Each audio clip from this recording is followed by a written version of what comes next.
Miracle morning में अपनी सहभागिता निभा रहे हैं। स्वागत करते हैं अपनी उन लाइफ लाइन का जो एक बार इशारा पाते हैं तो लगातार संघर्ष करते हैं उसके लिए कि हम इस पोर्टल पर आएं और नई नई चीजों से अवगत हो, नई नई चीजों को जानें, जिससे हमारा इस अभियान में विस्तार हो। तो सबका वेलकम करने के साथ आज की हम स्टोरी का कुछ पार्ट शुरू करेंगे। सबसे पहले हम अपना छोटा सा सेल्फ का परिचय देंगे, फिर अपनी पिछली लाइफ स्टोरी जो हमारी रही है हम उसका आपको थोड़ा सा व्याख्यान देंगे, और 7 साल के आरसीएम की स्टोरी, किस किस तरह से आरसीएम में हमने काम किया, किस किस तरह से हमने यहाँ पर प्रोग्रेस किया, हम उसके बारे में बताना चाहेंगे। और इसके बाद प्रत्येक लोगों को एक छोटा सा सजेशन मेरा होगा कि आरसीएम को क्यों करना चाहिए। ये पूरा हमारा पार्ट रहेगा। तो सबसे पहले मैं अपनी सेल्फ की स्टोरी से बात करूंगा। नाम मेरा ज्योति प्रकाश श्रीवास्तव, जन्म स्थान मेरा आजमगढ़, पढ़ाई लिखाई मैंने एमकॉम किया हुआ है, बीएड किया हुआ है।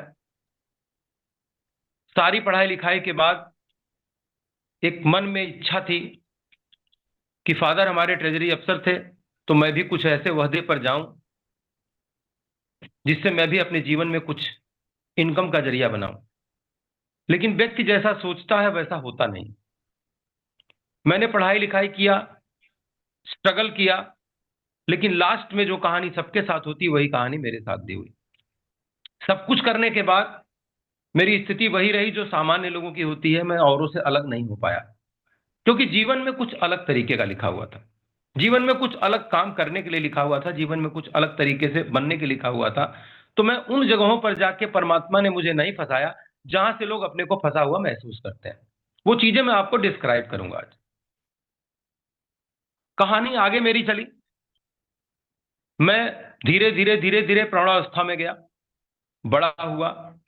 मैंने अपनी लाइफ की स्टोरी को शुरू किया, और जब मैं 9th क्लास में पढ़ता था तभी मुझे कुछ ऐसी आवश्यकता आ गई कि मुझे कुछ पैसों की आवश्यकता पड़ने लगी।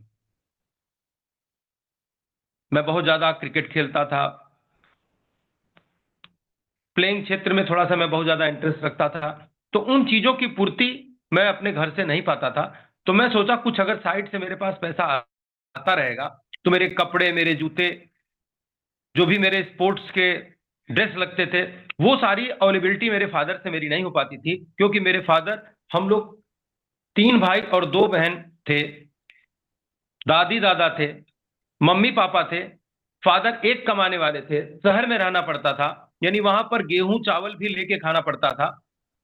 तो ये लगता था कि नहीं, फादर फाइट कर रहे हैं, एक नौकरी से सब कुछ संभव नहीं है। मैंने 9th क्लास में एक अर्थ की कोचिंग किया, और वहां से मुझे लगभग 150 रुपए मिलता था। और वो 150 रुपए मेरे लिए इतना काम करता था कि अगर मुझे कभी बॉल का मेरा नंबर आता था तो मैं उस बॉल में शेयर कर लेता था। मुझे कोई ट्रैक सूट लेना पड़ता था तो मैं उस ट्रैक सूट को 2 3 4 महीने में ले लेता था। काम आगे चलता चला गया। मैं जब 9th और 10th पास करने के बाद 11th में गया तो मैंने अपनी एक कोचिंग बढ़ा दिया। अब मुझे पैसे की और आवश्यकता आने लगी। ये कारवां धीरे धीरे धीरे धीरे मेरा आगे बढ़ा, और इसके बाद मैं ग्रेजुएशन के फर्स्ट ईयर में बीकॉम में आया। तो मैंने ये देखा कि मुझे थोड़ा सा कुछ आगे बढ़ के काम करना चाहिए। चूंकि मैं कॉमर्स का स्टूडेंट रहा तो मैंने अकाउंटेंट की नौकरी पकड़ लिया। सभी के साथ ऐसा स्ट्रगल हो रहा होगा। सभी लोग हमारे जो पोर्टल पर अभी 1400 1500 1600 साथी आए हैं, कुछ ना कुछ लोग इस तरह की फाइट कर रहे होंगे। निश्चित तौर पे आप स्टोरी से रिलेट करेंगे साथियों। जब मैंने कोचिंग पकड़ा, अकाउंटेंट की नौकरी पकड़ा, मेरा काम बढ़ गया। पढ़ाई में थोड़ा मेरा मन अब कम लगने लगा, पैसे से इंटरेस्ट मेरा जो है जग गया। समाज में जाते समय मैंने पैसे को पहचाना कि पैसा बड़ी स्ट्रगल से आता है, लोग कैसे कमाते हैं। इस, इसके बाद मैंने पूरा ग्रेजुएशन का 3 साल कंप्लीट किया। उन्हीं कंडीशन में किया कि मैं एक अकाउंटेंट की नौकरी करता था। सुबह में जाता था, उनका मैं खाता लिखता था, और इसके बाद अपनी शाम की ट्यूशन पढ़ाता था, और रात में अपनी पढ़ाई पढ़ता था। ठीक ठाक पोजीशन रही। मैं बीकॉम को भी फर्स्ट क्लास से पास किया। बात आती है पोस्ट ग्रेजुएशन की। मैं एमकॉम फर्स्ट ईयर और सेकंड ईयर में गया तो मैं जो है पेप्सिको इंडिया लिमिटेड में मेरा चुनाव होता है, और मैं वहां पर सेल्स ऑफिसर की नौकरी के लिए चुना जाता हूं। वहां पर मेरा 26,500 का पैकेज आया। बड़ी संतुष्टि आई कि अच्छा पैसा कमाया जा सकता है। मेरे पापा अगर कमाते तो मैं भी 26,500 रुपये कमाता हूं। कहानी मेरी और आगे बढ़ती है मित्रों, और इसके बाद मैं पोस्ट ग्रेजुएशन को कंप्लीट करता हूं।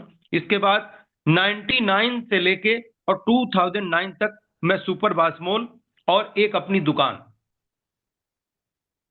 पर, चूंकि मेरी मैरिज हो चुकी थी, बबीता जी मेरी लाइफ पार्टनर बन चुकी थी 96 में।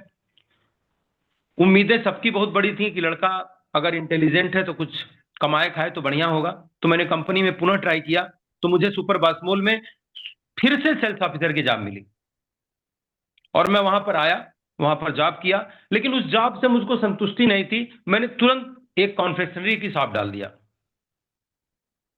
जिसको बेकर्स के नाम से जानते हैं। लगभग उस समय मैंने अच्छा खासा पैसा इन्वेस्ट किया वहां पे और बेकर्स की शॉप मैंने डाला। तो इसको मैंने 299 से लेके और 2009 तक, यानी 10 साल लगातार मैं इसी काम पर बना रहा, चलता रहा। सब कुछ बताने का मेरा एक ही मकसद है आपके सामने, कि सब कुछ करने के बावजूद भी मैं जिंदगी में वही काम करता रहा जो मैं जब तक करता रहा तब तक पैसा आता रहा, और ज्यों मैं बंद करता था त्यों काम का पैसा आना बंद हो जाता था। लेकिन इसको मैं सोच नहीं पाता था कि मैं वो काम कौन सा करना हूं। मुझे लगता था कि एक प्रोसेस है, इस प्रोसेस से इसी तरह लोग काम करते हैं और ये काम इसी तरह से चलता है, और इसका हश्र भी यही होता है जो मेरे साथ हो रहा है। इसके बाद 2009 से लेके 2016, ये लगभग 7 साल का मेरा एक और तरीके का एक और सेगमेंट मैंने बदला। और उस समय मैं एक्वासॉफ्ट प्राइवेट लिमिटेड में आरओ बेचने वाली कंपनी में गया। ऊब गया था हर काम से, लगता था कि नहीं यार मुझे और कुछ करना चाहिए, मुझे और कुछ पकड़ना चाहिए, मेरी एबिलिटी अलग तरीके की है, मेरी ये एबिलिटी नहीं है जहां मैं जाके काम कर रहा हूं।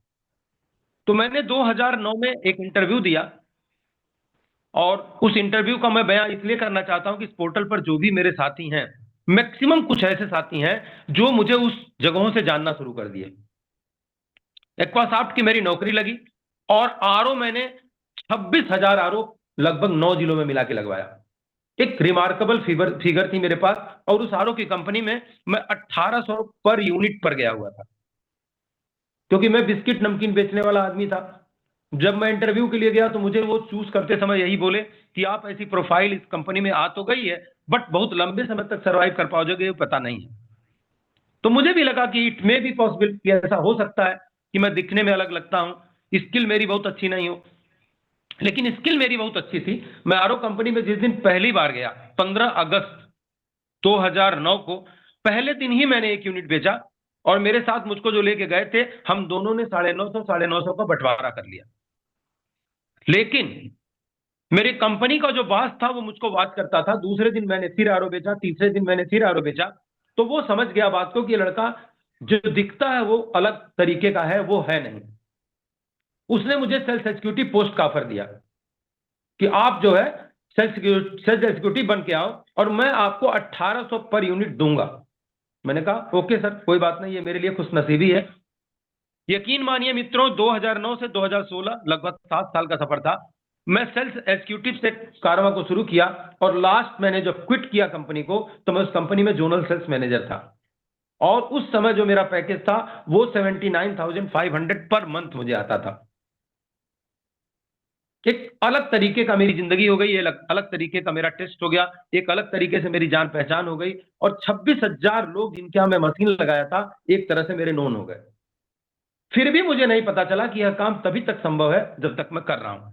लेकिन उसी बीच मेरी टकराहट होती है रिस्पेक्टेड अनिल कुमार रंजन जी से, जो मेरे इस सिस्टम के अपलाइन है, और उनसे मेरी मुलाकात 2016 लास्ट में होती है। जिस जगह मैं काम करता था वहां अपॉइंटमेंट लेते थे लोग मेरे अंदर आने के लिए।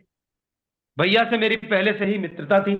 आए, जब भी ये मेरी ऑफिस में आते थे, जो कि मेरी आरओ का काम करते थे, मैंने इनके आरओ लगवाया हुआ था। आए, अंदर बैठे, कुछ बात किया इन्होंने। बात मेरे समझ में नहीं आती थी, क्योंकि एक 80,000 रुपया पाने वाला व्यक्ति अगर अपनी बिगनिंग जिंदगी को फिर से जीरो पे लेके जाके शुरू करे तो मुझे मजा नहीं आ रहा था इनकी बातों में। लेकिन मैं आरओ सेक्टर से भी धीरे धीरे धीरे धीरे उब रहा था। इनकी बात मुझे समझ में आई। बोले कि नहीं, एक सीनियर आए हुए हैं पंजाब से, रिस्पेक्टेड शैलेंद्र धिंगरा सर। मैं उनको एक बार प्रणाम करता हूं कि मेरी जिंदगी में वो आए और मेरी आंखों को उन्होंने खोला, पर्दे को हटाया। हम लोग आजमगढ़ में मीटिंग की है। रिस्पेक्टेड सर ने हमको बताया कि ज्योति जी, मुझे किसी बात को मेरे आप माइंड मत करना, लेकिन जो काम कर रहे हो वो जब तक करोगे तभी तक पैसा आएगा, या जिस दिन इस जिंदगी से रुखसत कर जाओगे उस दिन भी पैसा आता रहेगा। मैंने जवाब दिया, सर ऐसा कैसे हो सकता है, ये तो संभव ही नहीं है। वही दिन मेरी जिंदगी का आरसीएम के लिए पहला दिन था। मैंने क्विक डिसीजन लिया और तुरंत मैंने अनिल भैया से बोला कि मेरी आईडी आप लगाइए और मैं इसको शुरुआत करना चाहता हूं, क्योंकि हो सकता है जिंदगी में जो मैं खोज रहा था वो मिल गया। और तब से मैंने इसकी स्टार्टिंग किया। शुरू में तो बहुत सारे लोग ऐसा कहने लगे कि वो बेवकूफ किस्म का आदमी है, 80,000 रुपया पाता था, और आज की डेट में जाके जीरो से स्टार्ट किया। 510 रुपए का पहला चेक आता है। परिवार में अलग तरीके की मेरी देख रेख होने लगी कि एक जिंदगी ऐसी थी जहां आप जोनल सेल्स मैनेजर कहे जाते थे, और एक जिंदगी की शुरुआत आपने ऐसा कर दिया जहां से लगता है रोटी भी महंगी हो जाएगी। लेकिन मैं एक ऐसा थिंकर था कि मैंने ये विचार कर लिया था अपने मन में कि नहीं, जिस काम को मैं कर रहा हूं वो काम बहुत बड़ा है। अगर मैं दर दर भटक के 26,000 मशीनें लगवा सकता हूं, तो इस काम में तो ऐसी चीज है कि मैं ये 100% लोगों का एक काम कर रहा हूं कि 100% लोगों से मैं जाके कह सकता हूं। 12,000 रुपया निकालना लोगों से मेरे लिए जब आसान था, तो मैं किसी के घर में जाके 1,000, 2,000, 3,000 का प्रोडक्ट बेच सकता हूं। ये मेरा कॉन्फिडेंस था। मैंने अपनी लिस्ट बनाया और लिस्ट से मैंने काम करना शुरू किया, और स्थिति ये रही कि मैंने काम करते करते करते करते थोड़ा सा अलग तरीके का आदमी था। उस काम को करते हुए मेरे दिमाग में फिर से एक बात आ गई, और मैंने ई स्कूटी, जो आज की डेट में ई बाइक चल रही है, मैंने उसका काम ले लिया। वहां भी मैंने 30-32 लाख रुपया लगभग लगाया, और मैंने उसका काम लिया। आजमगढ़ के, हम चूंकि मैं आजमगढ़ से हूं, हमारे डीएम महोदय थे सुहास हलवाई साहब, उनसे मैंने फीता कटवाया। मेरी शौक थी कि मेरा आईएएस अधिकारी फीता काटेगा तो मेरी दुकान खूब चलेगी। क्यों? क्योंकि वो पॉपुलर व्यक्ति होता है। लेकिन जो रब को मंजूर होता वही है। 1 साल के बाद मेरी वो 32 लाख की लगाई हुई पूंजी जीरो हो गई। लेकिन एक चालाकी मैंने कर दिया था। उस समय पिकअप सेंटर आरसीएम का 1 लाख का आता था, और मैंने 1 लाख का पिकअप सेंटर खुलवा लिया। और मैं ये देखता था कि मेरी गाड़ी बिके या ना बिके, लेकिन 5 लीटर 10 लीटर तेल मैं आराम से बेच लेता था। फिर मेरा कॉन्फिडेंस बढ़ गया, और ये कारवा फिर आगे चलता चला गया। मैं पूरे पोर्टल पर जितने भी हमारे गुरुदेव हैं, मैं उनसे तो बिल्कुल एक बार उनको फिर से प्रणाम करता हूं। मेरे एसोसिएट हैं, जितने भी मेरे लीडर हैं, मैं उनको केवल यही एक राय देना चाहता हूं, मित्रों, ये प्लेटफॉर्म बहुत बड़ा है, इसको कभी आप हल्के में मत लीजिएगा। आपको शुरू में चाहे जैसा लगे, लेकिन जब सफलता आपको मिलनी शुरू हो जाती है, तो वो सफलता आगे आगे जाती है, पैसा उसके पीछे पीछे भागता है, और आप भागते हुए भी पैसा कमाते रहते हैं। आज की स्टोरी मनोज भगत जी की थी, संतोष सर ने रात में बताया। अभी मैं बस्ती जिले में हूं, यहां से मैं स्टोरी अपनी बता रहा हूं। और मिराकल मॉर्निंग का मैं इसलिए धन्यवाद देता हूं कि मिराकल मॉर्निंग आने से सबसे पहले तो दिनचर्या सही हो गई, और नई नई स्टोरी, नई नई चीजें जो हम लोगों को जिंदगी में मिल रही हैं, उससे हमें सोचने के लिए एक मजबूती मिल रही है। आगे बढ़ने के लिए, बहुत आगे बढ़ने का पूरा चांस है इस अभियान में। और टीसी जी का मैं एक बार दिल से धन्यवाद देता हूं कि गुरुदेव ने जो अभियान हम लोगों के लिए दिया हुआ है, अगर वाकई उस पर हम अग्रसर होकर काम कर गए, तो जो पीछे की गरीबी हमको दिख रही है, वो आगे आने वाले समय में बहुत मजबूती देगी। तो ये मेरी स्टोरी रही। अभी मेरे पास शायद 1-1.5 मिनट का समय है, तो मैं आपको एक चीज और बता दूं कि आरसीएम करते हुए भी मुझको नशा पकड़ ली थी, और मेरे कुछ गुरुदेव देख रहे होंगे, मुझको जान भी रहे होंगे। मैंने 10.5 लाख रुपया लगा के एक रेस्टोरेंट भी खोला। मन मेरा नहीं मानता था। मैं ये सोचता था कि मेरे पास 2 बेटे हैं, पिताजी ने हम 3 भाइयों के लिए कुछ नहीं किया। उन्होंने खिलाया और हम लोगों को बढ़ाया, और एक मकान दिया जिसमें हम लोग अपनी छत छाया में रहते हैं।